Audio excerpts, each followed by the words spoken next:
What is up, everybody? Welcome to DFS by the Numbers. This is my betting breakdown video for UFC 274. We have Charles Oliveira going against Justin Gaethje. I need all the wins, yeah.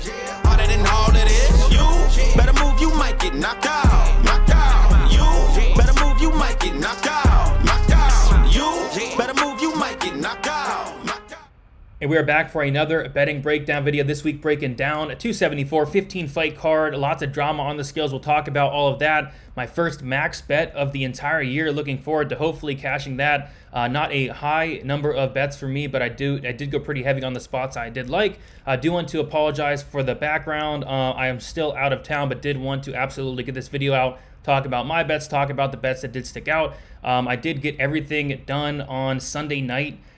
Before my trip, I had to, work like 15 hours, get everything done, got my breakdown video, all the good stuff, and had all my bets placed by Monday morning. So it was just cool to see all the line movement and just see where, where things stick out, on a Saturday here. So we'll look through all that. We'll talk about the line movement throughout the week, and we'll talk about my spots and all that good stuff. So before we get started, if you guys can please leave a like on the video, subscribe to the channel if you haven't already. Getting really close to 15K subscribers. So if we can get that in the near future, that'd be awesome. But yeah, we have 15 fights to go through. Going to kind of run through these. A lot of fights completely, not interested in betting. So not going to go too into detail. If you don't want further in-depth breakdown, I did go about an hour 15 on my live stream on Friday. And then I did do a full card breakdown and prediction video as well. That was out on Sunday night. All right. First fight of the night. Andre Fiallo, Cameron Van Camp. This was the 15th fight added. Saw this was added on Saturday. I was really confused because I thought it was a really weird matchup. I was like, yeah, Fiallo should probably run through Van Camp after getting done taping it. He should probably run through Van Camp. And I did not know what the line was at. I kind of just saw the line a couple days ago, minus 415. Makes sense to me. I think Fiallo should be a pretty big favorite. Am I going to bet him at minus 415? Absolutely not. But I do think he runs through Van Camp here and does it in the first round. If you like Fiallo, Fiallo by knockout minus 135. I think that's the way to look. I'm not sure what the Fiallo to win in round one prop is, but I think Fiallo wins in round one. Like, if Van Camp's not able to get this fight down to the mat and has to stand with Fiallo for any point in time, Fiallo probably just closes the distance and knocks him out. So I think Fiallo wins. I think it's a really bad matchup for Van Camp. It's a matchup that really does not make sense. But, give me Fiallo to win. Give me Fiallo to win my first round knockout here. And I believe he's the biggest favorite on the card at this point, and, rightfully so. Fernie Garcia going against Newson. Yeah, not much interest here in betting this fight. I think Fernie Garcia is a good fighter, but I do think there's some serious recency bias on this line here. Newson just got knocked out in his last fight against Randy Costa. Fernie Garcia got his very first knockout ever on the Contender Series. People think that Fernie's going to come in here and knock out Newson. I just don't see it playing out that way. I actually see it playing out very, very closely. So it's dog or pass for me, if anything. Newson plus 120. It looks like it's been hit all week. I did remember seeing him like plus 140 earlier in the week. Just a fight I'm going to stay away from. What I will say is I think the scorecards equals no action is interesting for Newson. He's sitting at plus 130, and scorecards equals no action means that the fight does go to decision. It is voided. And I think Newson, if there's a finish in this fight, I kind of think it's Newson. I don't think Garcia is going to obviously submit Newson, and I don't really think Garcia is going to knock out Newson as well. So I think if there is a finish, it's on the Newson side. So if anything, it is that scorecards equals no action on Newson, or it is dog or pass on Newson, but no money on this fight, going to pass as well. And then I'm passing on the next one as well. We have Lupi Godinez going against Ariana Congrelosi. Lupi minus 185 and Congrelosi plus 160. So I actually don't hate Lupi by decision is plus 100. I think whoever goes for takedowns in this fight is going to win.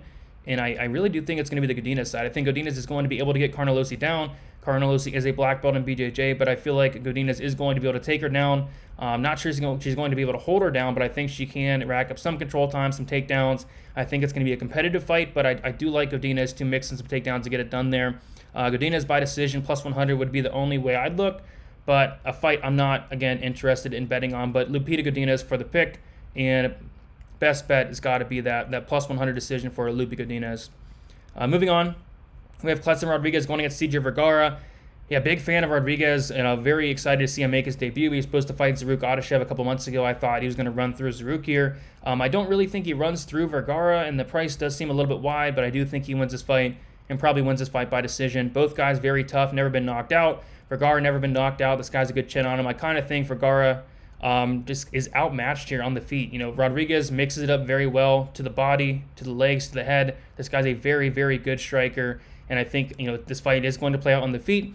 And at that point, I see Rodriguez outstriking Vergara every single round. Don't really got to worry about Vergara going for takedowns. If he does, Rodriguez has shown a very, very, very good get-up game and a sneaky submission game as well. I think Rodriguez, you know, keeps it on the feet, outstrikes Vergara for 3 rounds. I actually don't hate the fight goes or the over 2.5. I think those are a little bit mispriced. And then Rodriguez by decision is plus 155. I do like that much more than the minus 350 odds on him. But yeah, I like him. I think he's a really good fighter. He's 26 years old. I think he has a lot of upside, and I do like him to win by decision. But again, no bet on that for me. All right, next fight, we have Tracy Cortez going against Melissa Gatto. This is going to be my very first bet on the card. And I have Melissa Gatto scorecards equals no action or finish only, minus 125, 1.25 units on that. Again, scorecards equals no action means that the fight goes to decision, the bet is voided. If Cortez wins inside the distance, the bet loses. And if Gatto wins inside the distance, the bet wins. So yeah, minus 125, DraftKings Sportsbook, I think it's still around minus 130. I think somebody said on FanDuel it's like minus 110, which is nuts to me because if this fight finishes, you got to believe it's going to be Melissa Gatto getting that finish. Like, that's her path to victory. Cortez, the worst finish rate on the card. Cortez, if she wins, it's going to be takedowns. It's going to be control time. If Gatto wins, we've seen that she's dangerous on the feet, and she's very dangerous off her back. Like, that's her bread and butter. Gatto is very, very dangerous on the mat, and you got to believe if Gatto does win, it's going to probably be a submission. It's probably going to be a submission off her back. So I really like that scorecards equals no action for Gatto. I think that is very mispriced. But if you like Cortez by decision, plus 120, I don't think is the worst look in the world. I think that is the most likely scenario is Cortez taking down Gatto for 3 rounds, controlling her and winning a decision. But Gatto is going to be dangerous every single second of the fight. And that's kind of why I like that scorecards equals no action a little bit more. But as far as a pick, I got to go Cortez. But the finish only for Gatto just really like jumped out to me for sure. So I like the finish only. But if you like Cortez, decision plus 120 is probably the way to go. Move on, Francisco Trinaldo, Danny Roberts, pick him. I'm not going to talk about this fight much. We have Danny Roberts, who is 9 years younger, much taller, much longer, and for that reason, I ever so slightly lean with him. But this is a pick him for a reason. It was a pick him on Sunday. It's a pick him on Saturday. The line is not moved, and that's how you know it is a very, very close fight I want nothing to do with. Complete pass. The pick's Roberts, but you will not see me putting $1 on this fight. Blagoy Ivanov going against Marcos Rogério de Lima. Earlier in the week, I really liked the fight doesn't go to decision, so I saw it at minus 125 on Sunday. Did not quite pull the trigger, wish I did. I thought it was kind of like a sneaky look at the fight doesn't go to decision because Blagoy Ivanov, I believe 5 or 6 UFC fights, has went the distance in all of those, but I think that changes here. De Lima, typically a round 1 or bust fighter. If you like De Lima, you probably play him in round 1, but the reason I don't like this matchup for De Lima is how durable Blagoy Ivanov is. Ivanov, I think he has 22 fights. Dude's a heavyweight, and he's fought heavy hitters like Tai Tuivasa, Augustus Sakai, Derek Lewis, guys like that, and the guy has an absolute chin on him. He has a brick for a head. This guy's never been knocked out. I don't even think he's been knocked down. Like, this guy can take a shot, and if De Lima can't knock him out in round 1, is he? I don't really see how he wins this fight. He's not going to take down Ivanov like it did Maurice Green. It seems like a really bad matchup for De Lima, but De Lima is, very dangerous, very explosive, at least early on, but if he does not finish Ivanov early, it's going to probably get bad. I think Ivanov takes him down and submits him. That was my hot take on Sunday, but judging by where the line's at, it's not a hot take. Ivanov by submission, only plus 400, can't get there. I was honestly expecting like 10 to 1 on that, but it looks like people are all over that throughout the week and not going to get great odds on that. But Ivanov by submission for me, I want to say it's a hot take. Thought it was a hot take earlier in the week, but judging by the line, it is not a hot take. But Ivanov by sub, fight doesn't go is fine, but did not quite get there as far as pulling the trigger on it. Brandon Royval, Matt Schnell. So this was a bet I bet actually last week. So they got the lines out very early for UFC 274, and they opened up the Royval Schnell under 2.5 at plus 120. I taped it. I liked what I saw. I put 2 units on that plus 120 on the under, and that is a very popular bet this week. It looks like money's been pouring in on those unders, on those fight doesn't goes to decisions all week, and rightfully so. I think it's a matchup where they're going to go to war. And one guy is very durable in Royval, and one guy is the opposite of very durable. I think it's a really bad matchup for Matt Schnell here. Matt Schnell has kind of changed his style up his last couple fights. He's fighting a lot smarter, but I think Royval is going to bring the war out of Matt Schnell. I think they're going to get into a war and going to get into a brawl, and you absolutely cannot trust the chin of Matt Schnell. But yeah, I like the under. I like the fight doesn't go. I think the under 2.5 around like minus 130, minus 140. At the moment, very solid. Royval, 85% finish rate. Schnell finished in 4 out of 5 losses. And I also think the Royval by knockout plus 400 is very interesting, considering Royval, obviously has a ton of power, and Matt Schnell has been finished by knockout 3 times. I think Royval knocks him out in the first round. But yeah, 2 units, plus 120, under 2.5. The line's obviously moved a ton, but for a very, very good reason. I think the fight does finish probably early on as well. Norma Dumont, Maisie Chason. Dumont did miss weight by half a pound. She weighed in at 146.5. She decided not to cut that extra half pound. Not much to say here. I think Dumont has the path to victory to win, and that is taking down Maisie Chason. We saw Landsberg take her down. We saw 44-year-old Renault take her down.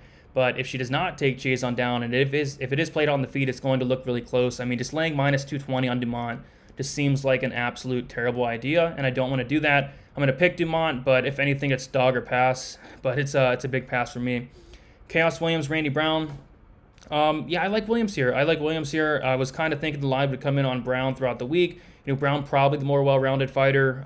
Brown, maybe he can get this fight down to the mat, but you kind of look at Brown and through his career, he's only completed 1 takedown at the most in one of his fights. Like, he's never got more than 1 takedown in a UFC fight. And Chaos Williams, this is a guy that he has power, he has cardio, he has volume, he has durability. Like, you do not see that too often from a guy. All those things.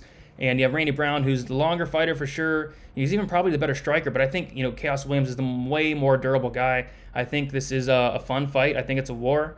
And I got to go with the more durable guy in Chaos Williams, who can throw a lot of volume with a lot of power and keep that power throughout 3 rounds. So I like Williams here. Williams inside the distance, plus 160 is where I look. Did not quite get there, but I do like Williams to get it done. Williams finish only, scorecards equals no action. I'm not sure what that is. I think it's like minus 150. I don't think that's terrible. You have a guy in Williams who's extremely durable, and you have a guy in Randy Brown's been finished in 3 of his 4 losses. So I like Williams here. I like him to get it done inside the distance. All right, next we have Donald Cerrone going against Joe Lauzon. This was a bet I had really early in the week on Sunday. They had the fight doesn't go in Bovada at minus 120. Like that a lot. I put 1.2 units on that. I went and looked into it more, and I'm like, this is probably my favorite spot on the card. So I went a couple hours later, added another 1.2 units on that. So I have 2.4 units at minus 120 for the fight doesn't go in this fight.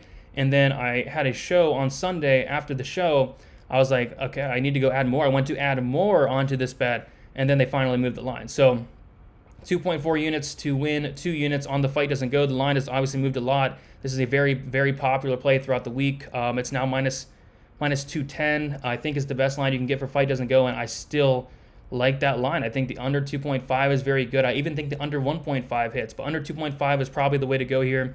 Lauzon, kill or be killed fighter, 93% finish rate, finished in 9 out of like 15 or 16 losses.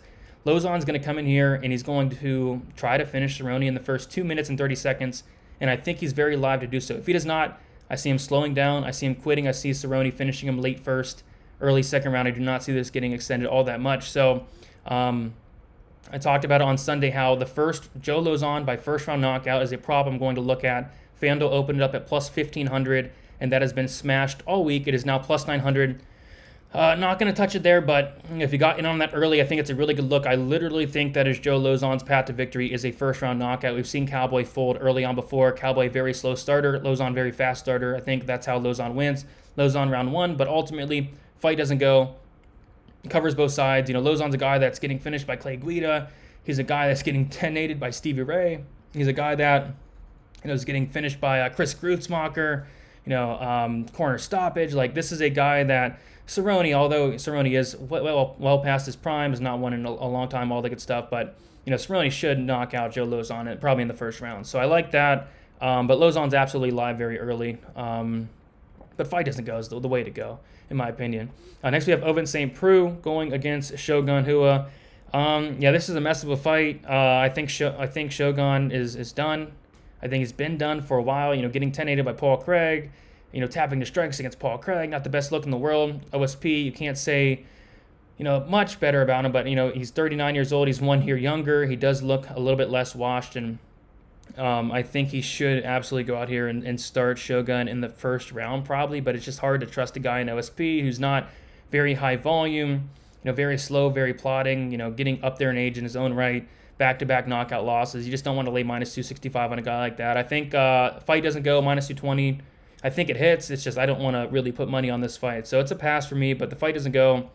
I think it should hit. OSP inside the distance, I think it should hit, but it's just hard to put money on a fight like this. So it's a pass for me, but OSP for the win. Should knock him out, submit him, whatever he wants, really. All right.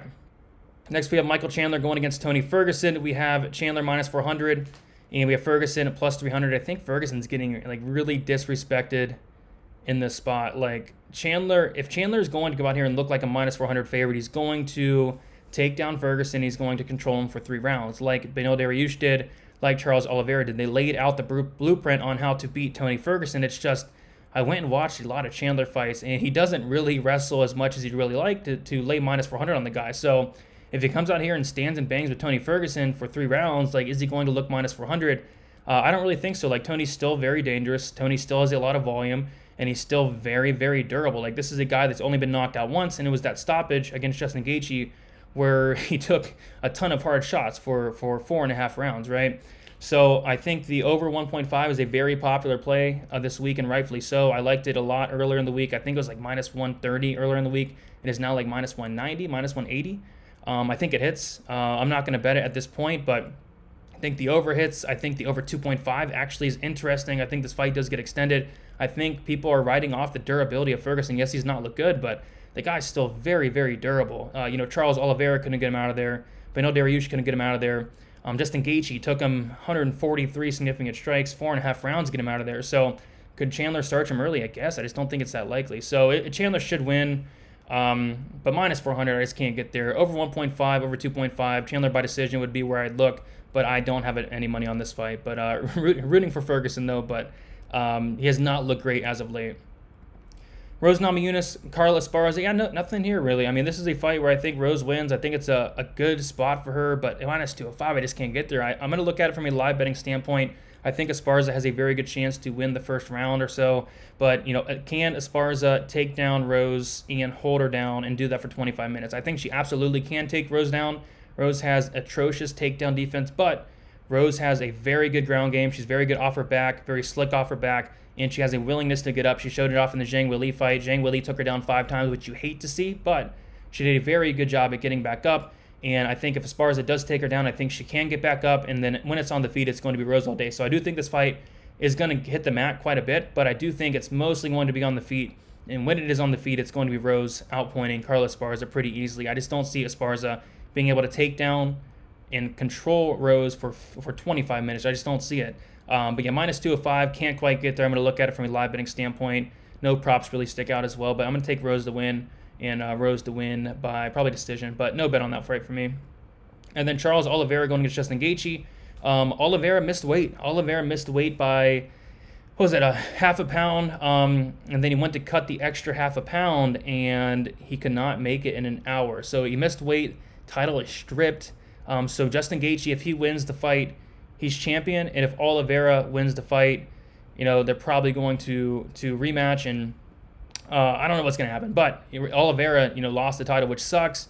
But yeah, just crazy stuff happening today, and money's pouring in on Justin Gaethje. Money is pouring in. Oliveira's minus 190 the other day, and now Oliveira's minus 150, minus 140. Money's pouring in on Gaethje, and that's because it's a couple reasons. Oliveira went to cut that extra half pound, killing himself to cut the extra half pound. He couldn't do it while Justin Gaethje's going out there. He posted a picture. He's rehydrating. He's recovering. He posted a picture. He's 166. While Oliveira's killing himself to make that half pound, and he couldn't do it. So I think that is going to hurt Oliveira. What's he going to look like as the fight goes on? What is his motivation? Gaethje's fighting for the title. Oliveira's not. How does that affect his motivation? So you get all the reasons why money's coming in on Gaethje. I picked Oliveira earlier in the week, and I'm actually sticking with that pick. I think, people are thinking just because Oliveira missed that weight that he can't win the fight. I think he absolutely can win the fight, but, it's right to think, what is his mentality going to be? What is he going to look like if the fight does get extended? But I think Oliveira most definitely has the tools to win the fight still. But, either way, I liked Oliveira to win earlier in the week. I wasn't, confident in it, but what I am confident in is some violence. I have my biggest bet of the year. On the under 3.5 rounds, I have under 3.5 rounds, minus 240. I have 5 units on that. I think the under 2.5 rounds is good, but to be honest, I wanted that extra round, and I wanted to hammer it, and I did. 5 units to win a little bit over 2 units on the under 3.5 rounds. I think DraftKings still has minus 250. I think the under 3.5 is great. I think the under 2.5 is great. And even under 1.5, I think it has a solid chance of hitting, and that's pretty big plus money as well. But yeah, I think the under 2.5, under 3.5 especially. I hammered it 5 units, biggest bet of the year. I think this fight finishes one way or another. I don't really care who wins the fight, to be honest. I'm just caring for some violence. Both these guys are very violent. Charles Oliveira, 91% finish rate. Gaethje, 87% finish rate. They've been finished in a combined 10 out of 11 losses. Stylistically, it's hard to see this fight going too far. Both guys can knock each other out. And if this fight hits the mat in any type of way, at any point in time, Oliveira submits Justin Gaethje. I just think there's levels of Oliveira on the mat compared to Gaethje. So Oliveira, I'm sticking with it. I get people taking the shot on Gaethje, absolutely, but I'm going to stick with my pick. I think Oliveira submits Gaethje. I'm going to say second round. Could even be the first round, but give me violence in one way or another. I was going to max bet the fight doesn't go.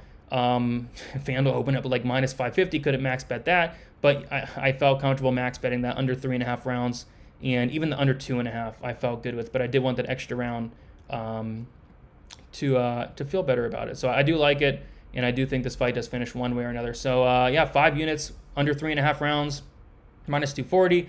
2.4 units, fight doesn't go to decision. Cerrone, Lauzon, minus 120. 2 units, under 2.5 rounds. Schnell, Royval, plus 120. Melissa Gatto, in scorecards equals no action, finish only, minus 125, 1.25 units. That's my action. Went pretty heavy this week. Not a ton of bets in volume, but did go heavy on the spots I'd like. Spots I was looking at, over 1.5, Ferguson, Chandler. I think the fight doesn't go in St. Preux. Shogun hits minus 220, but I don't want to put money on that fight. St. Preux inside the distance probably hits minus 115. Chaos Williams, scorecards equals no action. Inside the distance, plus 175 is not terrible. If you like Randy Brown by decision, plus 275.